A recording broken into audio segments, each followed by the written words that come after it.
Assalamualaikum dan salam sejahtera. Nama saya Muhammad Mirul Aizat bin Syamsul.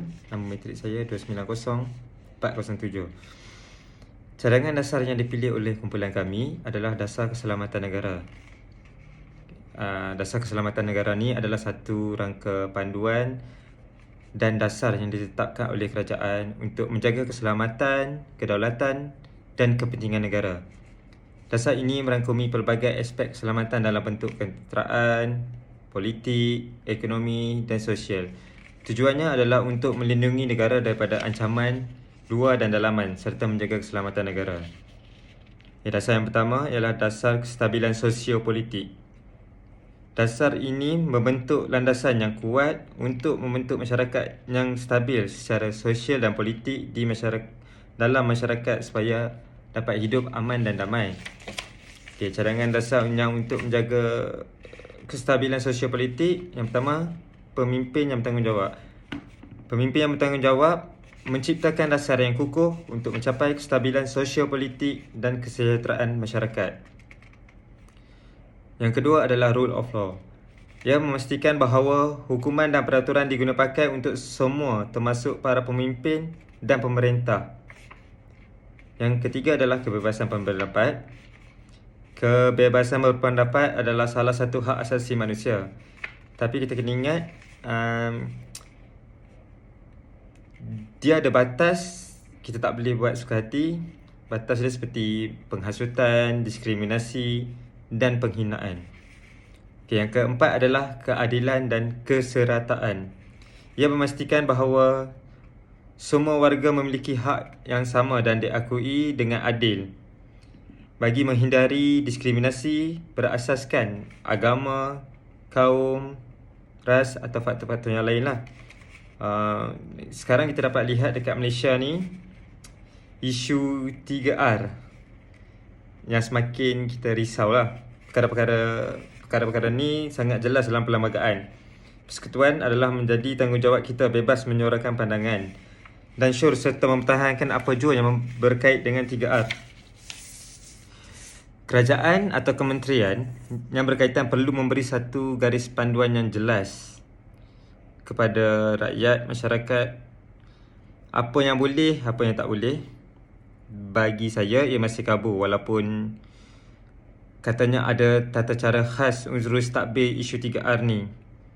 Rakyat pun dah tahu kita ada 3 akta utama dalam isu 3R, iaitu Akta Hasutan 1984, Kanun Kesiasaan, Akta 574 serta Akta Komunikasi dan Multimedia 1958 yang boleh mengekang apa jua hasutan dan sebagainya.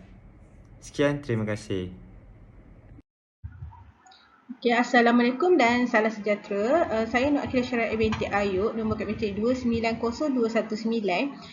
Ahli kumpulan kami telah membincangkan untuk mencari salah satu dasar-dasar kerajaan. Kami pilih untuk Majlis Keselamatan Negara. Dalam Majlis Keselamatan Negara, saya pilih satu dasar iaitu takbir urus yang baik. Untuk takbir urus yang baik ini, takbir urus yang baik juga merupakan teras penting keselamatan negara. Ia bukan sahaja melibatkan sektor kerajaan tetapi juga swasta. Ini kerana takbir yang baik boleh membolehkan sebuah negara tersebut dapat melaksanakan dasar-dasar yang digubal mengurus sumber-sumber negara dengan cekat dan berkesan, mendapatkan pengiktirafan antarabangsa dan memenuhi ekspektasi rakyat. Takbir urus yang baik ni antara lain meliputi integriti yang tinggi, tiada rasuah, jujur, amanah, adil, saksama dan telus dan bertanggungjawab dan sebagainya. Kalau kita tak ada fakta-fakta kes yang melibatkan takbir urus yang tidak tulus dalam membuat satu kerjaan lah. Contohnya saya ambil kes pencerobohan tanah di Raut Pahang untuk tanaman musangking.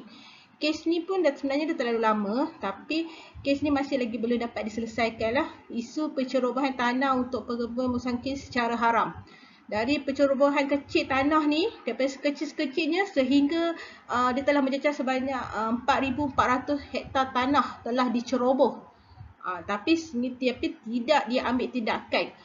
Ada juga NGO yang telah bersuara, namun masih lagi tiada perubahan. Dekat sini kita nampak kesan takbir urus tidak tulus ni dalam melakukan sesuatu pekerjaan ni senang-senang je orang-orang ni boleh mengambil tanah menceroboh.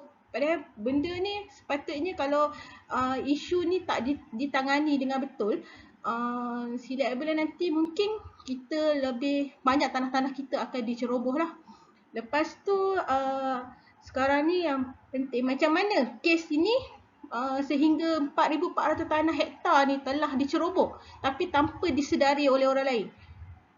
Itu maksudnya adalah sikap-sikap tidak bertanggungjawab. Orang-orang sepatutnya bertanggungjawab ni yang tidak nampak ni. Di situ berlaku tidak kejujuran dalam pekerjaan mereka sehingga mereka mendiamkan diri dan membutakan mata mereka sendiri untuk tidak mengambil tindakan. Sebab kejadian ni, kes ni sebenarnya terlalu lama tapi masih lagi tak ada perubahan lagi lah. Sekarang ni masih dalam perbincangan dan kes-kes ni bukan setakat kes yang pencobahan tanah untuk ladang Dua Musang King ni je. Tapi sebenarnya kes-kes tanah diceroboh ni dah terlalu banyak sebenarnya. Tapi masih lagi tiada apa-apa tindakan lah. Okey, kat sini saya rasa perlu diambil tindakan segeralah untuk Majlis Keselamatan Negara untuk melihat ini satu tadbir yang urus yang tulus, jujur dengan amanah. Kalau tidak, kita akan teruklah kita punya mata orang luar ke terhadap negara kita lah. Okay. Assalamualaikum, nama saya Muhammad Azrin bin Nasiruddin, nombor metrik 290384.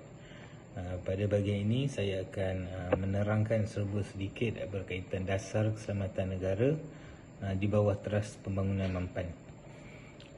Saya yakin setiap negara di dunia ini pasti mempunyai dasar keselamatannya yang sendiri, mungkin disebabkan di atas pelbagai sebab atau faktor. Teras pembangunan mampan ini digubal bagi keperluan dan kepentingan masa kini dan pada masa hadapan. Ianya bertujuan untuk mencapai keseimbangan ekonomi, sosial, demografi dan alam sekitar. Teras pembangunan mampan ini penting pada negara kerana rantaian kebergantungannya berkait hubung bersama dengan sektor-sektor yang lain. Security food ataupun keterjaminan makanan ialah salah satu pecahan daripada teras pembangunan mampan inilah. Contoh seperti sedia maklum sekarang, kita sedang mengalami krisis beras putih. Ia disebabkan di atas pelbagai faktor. Salah satu faktornya adalah peningkatan suhu dunia yang mengakibatkan negara-negara pengeluar padi mengalami kemerosotan produktiviti. Selain itu, peperangan di antara Ukraine dan Rusia, ekonomi global yang kini sedang menyusut, dan keputusan perberhentian ekspor beras putih yang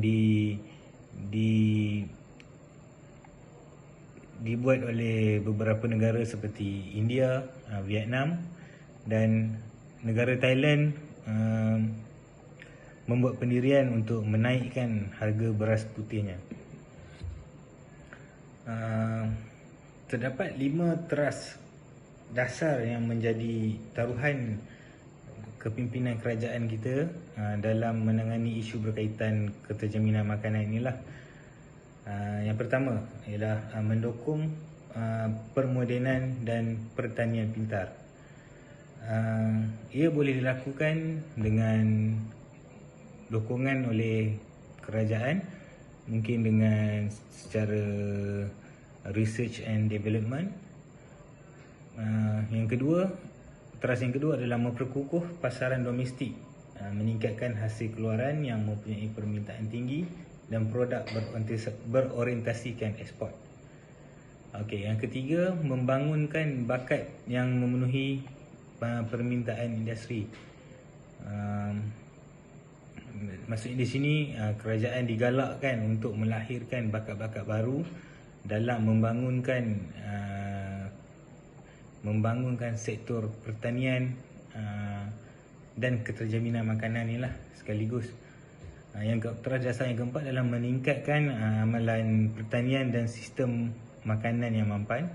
Dan teras yang terakhir adalah teras dasar yang kelima ialah menyediakan ekosistem perniagaan yang kondisif dan kerangka institusi yang kukuh dengan bantuan kewangan daripada pihak bank sendiri dan disokong oleh pihak kerajaan untuk membangunkan ekosistem perniagaan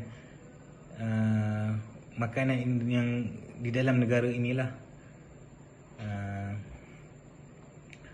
Sekian pembentangan dari saya berkaitan dasar keselamatan negara di bawah teras pembangunan mampan dan di bawah pecahan keterjaminan makanan negara. Sekian, terima kasih.